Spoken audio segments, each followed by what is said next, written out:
दो स्प्रिंग्स हैं, force constant K1 and K2 है और K1 ग्रेटर देन K2 है। मतलब एक स्प्रिंग हार्ड है, K1 स्टिफ है, K2 थोड़ा सॉफ्ट है। On which spring more work is done, खींचने में किसमें ज्यादा काम करना पड़ा? ए पार्ट, जब they are stretched by same force. मुझे इसका आंसर दो। मैंने दोनों हार्ड और सॉफ्ट स्प्रिंग पे फोर्स सेम लगाई, तो क्या उनकी एक्सपेंशन सेम होगी कि डिफरेंट? डिफरेंट। एक हार्ड है और एक सॉफ्ट है, तो एक्सपेंशन x1 x2 लेनी है, सेम मत लेना। ये F सेम है तो वर्क डन निकाले, तो इसके अंदर F सेम है, x1 x2 एक्सपेंशन है, तो फोर्स सेम है। क्वेश्चन में गिवन है F सेम है, तो K1 x1 K2 x2, ratio आ गई x1 x2 की। पहला स्टेप क्लियर है। दूसरा, वर्क डन पहले स्प्रिंग को खींचने का क्या है? हाफ K1 x1 स्क्वायर, और सेकंड का क्या है? Half K2 x2 square. Half से हाफ कट गया। x1 स्क्वायर को दो बार लिखो, x1 x1 x2 x2। क्यों? क्योंकि K1 x1 क्या है? फोर्स। K2 x2 क्या है? फोर्स। फोर्स से फोर्स कैंसल। कैंसल होके क्या बचा? x1 एंड x2, और x1 x2 की रेशियो ऑलरेडी कैलकुलेटेड है, कितनी? K2 by K1।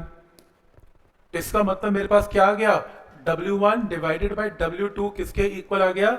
K2 divided by K1। अब क्वेश्चन में गिवन है कि K1 बड़ा है, अगर डिनोमिनेटर बड़ा है तो ये फ्रैक्शन लेस देन 1 आएगी। डिनोमिनेटर बड़े होने से फ्रैक्शन लेस देन 1 है, तो यानी कि W1 less than W2 is the answer. समझ में आ रहा है कैसे करना है? तो पहले फोर्स इक्वेट करके रेशियो ऑफ x1 x2, दोनों के वर्क डन की रेशियो ली, रेशियो लेके इसको दो बार लिखा, x1 x1 x2 x2। ये F है, ये F है, कट गया F एंड F, फोर्स बराबर है। इसको वापस से K2 K1 लिख दिया, और फिर K1 बड़ा है तो ये रिजल्ट आ गया। तो इसको ऐसे करना है, लिखो यहां तक।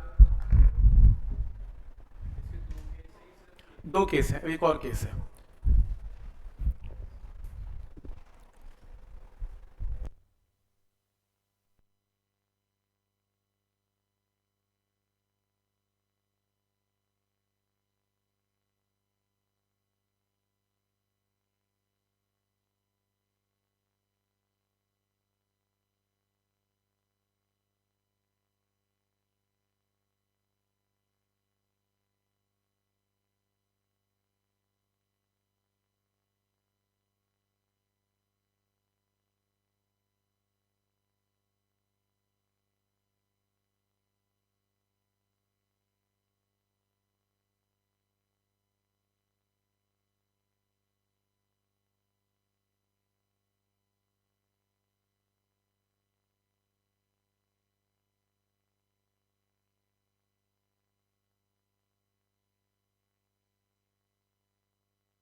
एक और क्वेश्चन आ सकता है।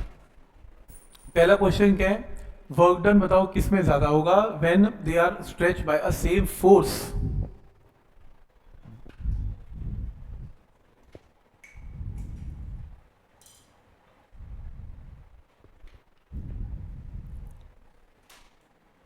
ठीक है। और अगला क्वेश्चन है किस में वर्क डन ज्यादा होगा when they are stretch by same amount. Amount का मतलब x1 x2 बराबर है। ये बहुत सिंपल है। वर्क डन का फॉर्मूला लिखो।